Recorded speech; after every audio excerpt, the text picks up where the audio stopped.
people of the internet, my name is Omesh, and today we will conclude this 7-part series.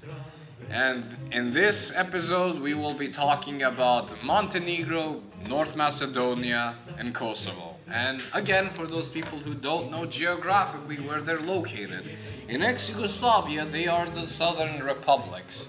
They are Montenegro, which is next to Bosnia and Herzegovina, Serbia, and Kosovo. Then you have Macedonia, which is south of Kosovo and Serbia. And then you got Kosovo, which is north of Macedonia, south of Serbia, and east of Montenegro. Anyways, in today's video, I'll be taking on 3 of the smallest republics within Yugoslavia. And I'll be telling you what happened after the war and how they are currently being. Anyways, let's get right into it.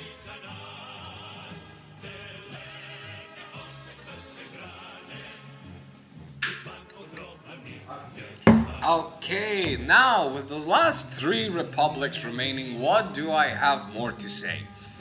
Well, firstly, I live within one of these 3 republics. I live in North Macedonia, or the former Yugoslav Republic of Macedonia, simply Macedonia, whatever floats your boat. So I'll be talking about that place firstly.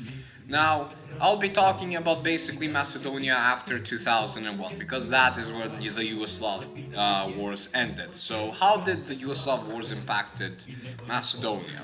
Well, demographically speaking, the former Yugoslav Republic of Macedonia has demographically collapsed. Well, not extremely, not in the same level as, for example, Croatia and Bulgaria, but its small-ish population, which was projected to be of 1.9 million back in the early 2000s, was projected to be going upward steadily towards 2.1 or 2.2 million, and then afterwards, when we had a census, we dropped. Almost 100,000 of our population has either moved away, died off, or we haven't had quite a high birth rate yet.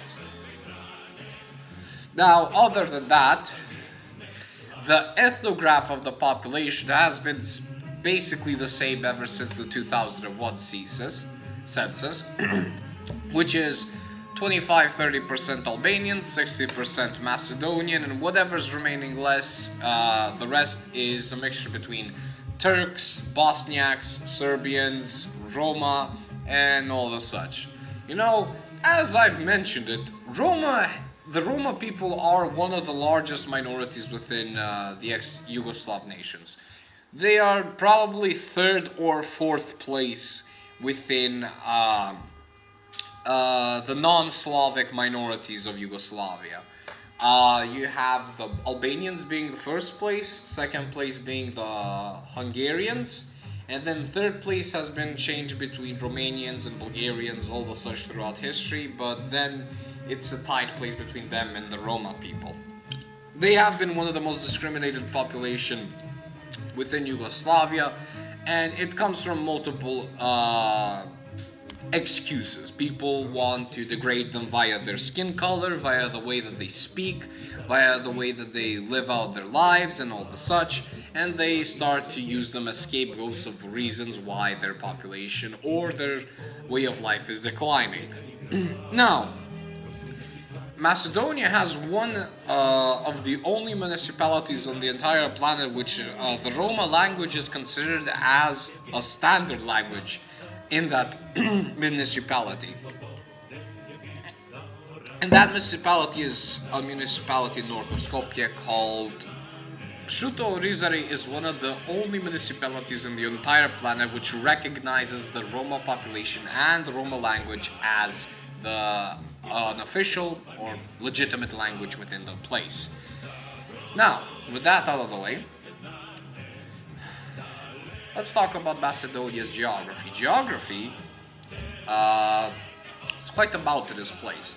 I got used to, well, the mountainous regions of Macedonia, so when I flew towards, no, not fly, I was driving via train towards Serbia, when I saw the semi-flat terrain, not the full flat terrain like for example in Poland or in Russia or in northern Germany. When I saw semi-flat terrain in like Serbia, I got shook. Like I was like, whoa, where are my mountains? Where are they to protect me? But other than that, this place, other than being mountainous, it's rich with life. It's rich with national parks. You can go anywhere. We have one somewhat main river, which is Vardar, and that goes through the capital of Skopje.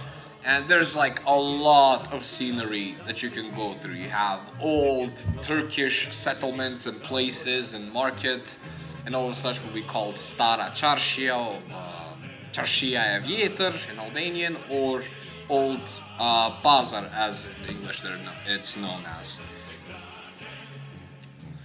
Other than that, one very funny like meme, well, I don't view it as funny anymore because now it's like downright depressing. At one period of time, the most joked thing that we had about our own nation is the fact that we used to call ourselves the nation of statues. Why?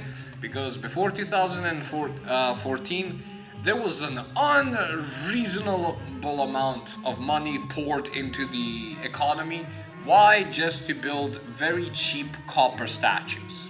And that is a controversy which still to this day does hurt us. And I won't go into it that deeply because the politics of Macedonia is quite complex, and personally, not a lot of people are a fan of it, regardless of what political side they are. They're always gonna whine about something, regardless of who is in charge and all the such. So, yeah, pretty much like everywhere else on the planet. Regardless, let's move on to Macedonia's military situation. Well, militarily speaking, it has a very low reserve count. It has a low conscription amount as well. It has, if I'm not mistaken, the only nation within NATO that has a smaller army than North Macedonia is Montenegro. But that's like, Montenegro has a population of somewhat more than 500,000, like 600,000. Macedonia has 3 times that amount, and their military is almost comprehensible. I'm not saying, yeah, we should invest in the military and yada yada and all the such, but there's a clear distinction that we don't really enjoy or would like to join the military and all the such. It's a private military. It's volunteers only. There's no conscription laws and all the such. Same goes for most of the ex-Yugoslav nations. The only country within the Balkans which still holds conscription laws is Greece, and maybe if you count Turkey. But if you don't, it's just Greece. Greece has slight conscription laws. But it's not as enforced for some Greek friends that I know there. Other than that, let's move on towards the other republic, Montenegro. The smallest, not by surface, well, by surface area and also by population, Montenegro. Montenegro had the population of 600,000. It's basically the same ever since its last thesis. It's a very peaceful place. Like, I've been in vacation there in Ulcin. I've been in the capital, Podgornica, or as it used to be called, Titograd. The place there, together with the people, are quite nice, friendly. There's not a lot of commotion. I have some family members which live in the more Muslim majority area in northern Montenegro.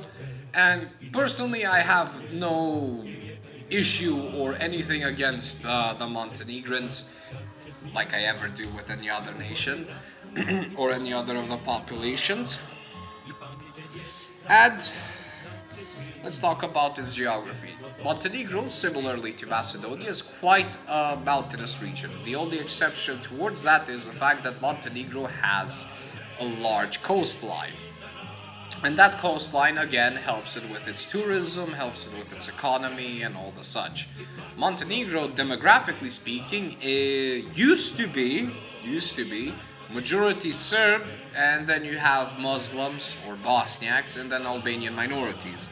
Now, the population has shifted towards having Montenegrins and Serbs being a different thing.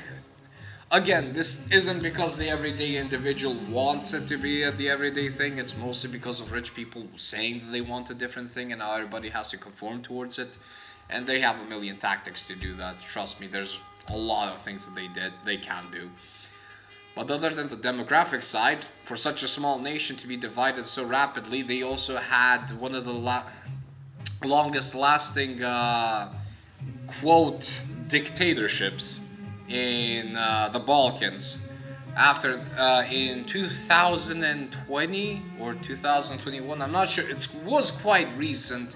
He was removed from office, from parliamentary vote and all the such. Which hopefully this means a better future for Montenegro. It also has joined NATO. It joined NATO before Macedonia did. Macedonia joined NATO in 2020.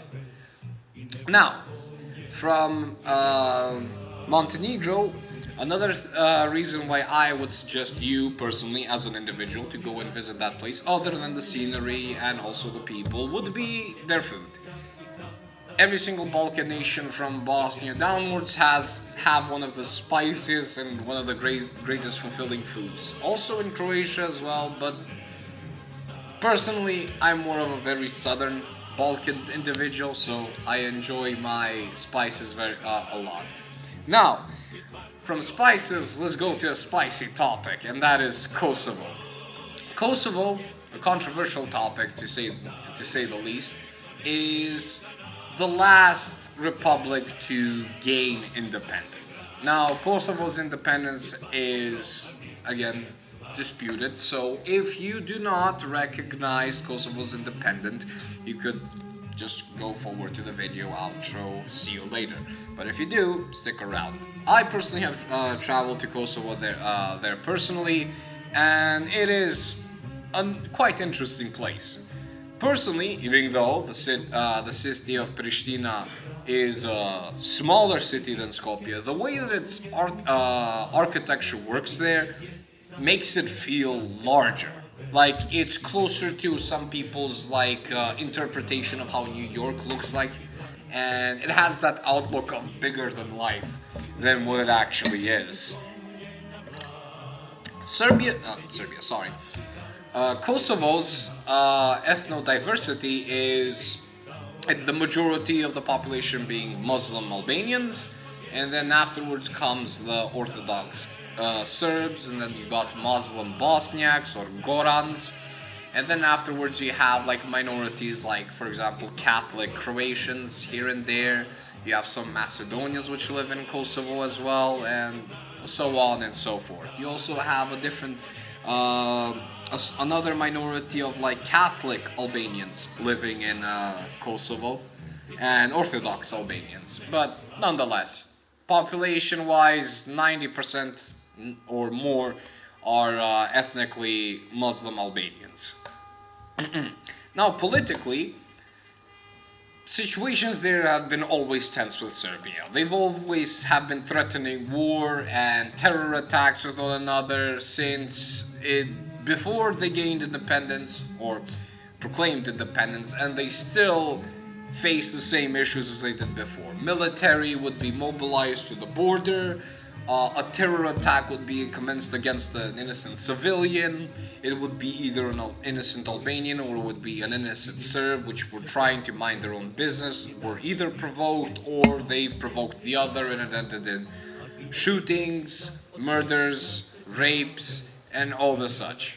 Degeneracy which the ruling class mostly is consistently provoking to go up against another war with each other, while the everyday population wants to just live in peace. Now, again, if you don't agree with me by saying that no, there are differences with people, yada yada, all the such, you're a sheep, you're following what they're telling you, you're an individual, you're a free thinker, you only have problems with other individuals when they cause you problems, not because of what they are. Anyways, another thing about Kosovo is also its historical sites, a lot of historical sites. Also in the other ex-Yugoslav republics, but a lot of historical sites, like for example old cathedrals, monasteries, a lot of ancient places, a lot of old old ruined places as well, because there was a period of time where there was a deportation of people, so you also have like ruins everywhere or demolished buildings which still haven't been fixed. To end in a high note, or in a good note to say the least, uh, most of these three republics, well, mostly Kosovo and Macedonia, Montenegro's on the edge for this one, they're quite cheap, like really cheap, when it comes to food, when it comes to housing, when it comes to placement, when it comes to healthcare and all of such. It's quite cheap. But at the same time, economically, it's not really that good. But hey, if you are coming from the outside, or you're coming from a far richer country, coming towards Macedonia, Kosovo, or Montenegro might be that really relaxing trip that you need. I personally have a lot of British and American friends which came to our countries, and they absolutely love it. Why? Just simply because they're chill. And hell, maybe one day I will bring them up, and I may have an interview with them to see how their life in Macedonia is actually. But other than that, I think the end has come. Anyways, thank you guys so much for watching this series. It was a pleasure for me to be a part of it. It was personally very fulfilling, and I wish I could do something like this again in the near future. If you guys enjoyed this series, please leave a like, subscribe, leave a comment, a suggestion of how I might improve in the future. Anyways, this has been Omesh, and I hope you guys have a wonderful day. Ciao, ciao.